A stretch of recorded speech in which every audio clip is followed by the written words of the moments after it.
Salam sejahtera untuk kita semua. Bertemu lagi kita di channel saya, Handayani W.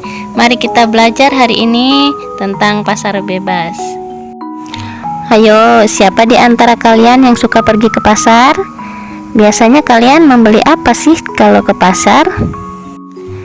Ternyata ada loh yang namanya pasar bebas. Wow, pasarnya seperti apa sih? Yuk, supaya nggak penasaran, mari kita mengenal jenis-jenis pasar bebas itu. Pasar bebas atau dikenal juga dengan perdagangan bebas adalah kebijakan di mana pemerintah tidak melakukan diskriminasi terhadap impor dan ekspor. Suatu keadaan ekonomi yang lebih fokus mengedepankan produksi serta penjualan barang dan jasa tanpa adanya campur tangan pemerintah.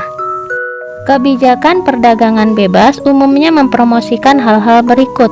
Yang pertama, perdagangan barang tanpa pajak termasuk tarif atau hambatan perdagangan lainnya.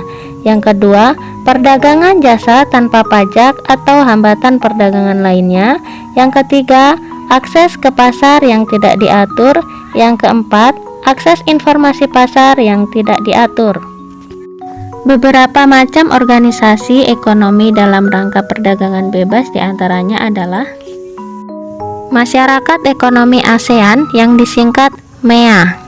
Latar belakang berdirinya MEA adalah tepatnya Desember 1997 ketika KTT ASEAN yang diselenggarakan di kota Kuala Lumpur, Malaysia, disepakati adanya ASEAN Vision 2020 yang intinya menitik beratkan pada pembentukan kawasan ASEAN yang stabil, makmur, dan kompetitif dengan pertumbuhan ekonomi yang adil dan merata. Pada Oktober 2003, ketika KTT ASEAN di Bali, Indonesia menyatakan bahwa Masyarakat Ekonomi ASEAN atau MEA menjadi tujuan dari integrasi ekonomi regional di kawasan Asia Tenggara yang akan diberlakukan pada tahun 2020. Namun demikian, nyatanya kita mengetahui bahwa tahun 2015 ini merupakan awal tahun diberlakukannya MEA. Hal tersebut sesuai dengan deklarasi Cebu yang merupakan salah satu hasil dari KTT ASEAN yang ke-12 pada Januari 2007. ASEAN Economic Community yang dibentuk dengan misi menjadikan perekonomian di ASEAN menjadi lebih baik serta mampu bersaing dengan negara-negara yang perekonomiannya lebih maju dibandingkan dengan kondisi negara ASEAN saat ini. Selain itu, dengan terwujudnya ASEAN Community dapat menjadikan posisi ASEAN menjadi lebih strategis di kancah internasional. Tujuan utama MEA diimplementasikan melalui 4 pilar utama. Yang pertama, MEA dijadikan sebagai kawasan yang memiliki perkembangan ekonomi yang merata dengan memprioritaskan pada usaha kecil menengah atau UKM. Kedua, MEA akan dibentuk sebagai kawasan ekonomi dengan tingkat kompetisi yang tinggi. Yang ketiga, MEA sebagai pasar tunggal dan basis produksi internasional. Yang keempat, MEA akan diintegrasikan secara penuh terhadap perekonomian global. Yang berikut AFTA.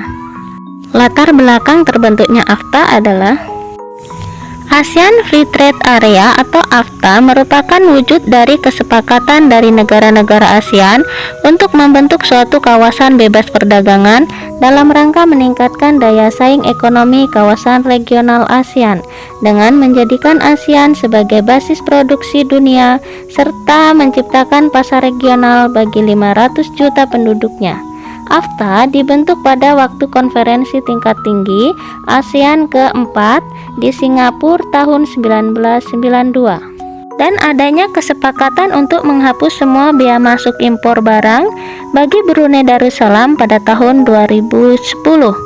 Indonesia, Malaysia, Filipina, Singapura, dan Thailand, dan bagi Kamboja, Laos, Myanmar, dan Vietnam pada tahun 2015. Tujuan AFTA adalah 1. Menjadikan kawasan ASEAN sebagai tempat produksi yang kompetitif sehingga produk ASEAN memiliki daya saing kuat di pasar global. Yang kedua, menarik lebih banyak Foreign Direct Investment atau FDI.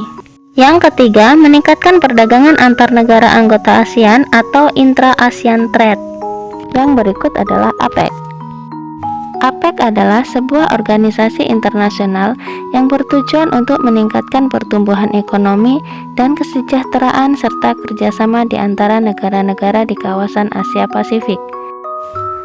Saat ini APEC memiliki 21 anggota dari negara-negara yang terletak di Asia dan Pasifik dan berkantor pusat di Singapura.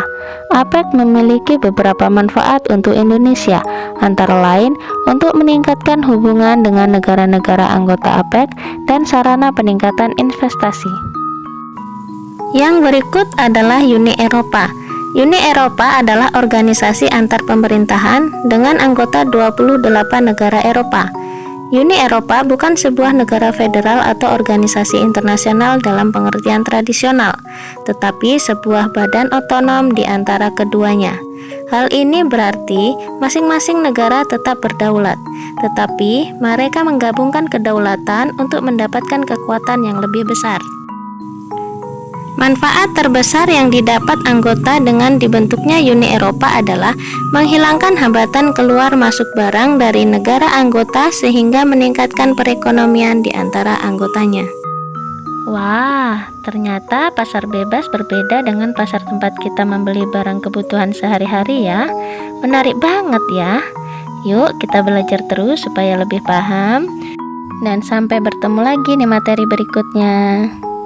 Akhir kata, Assalamualaikum warahmatullahi wabarakatuh.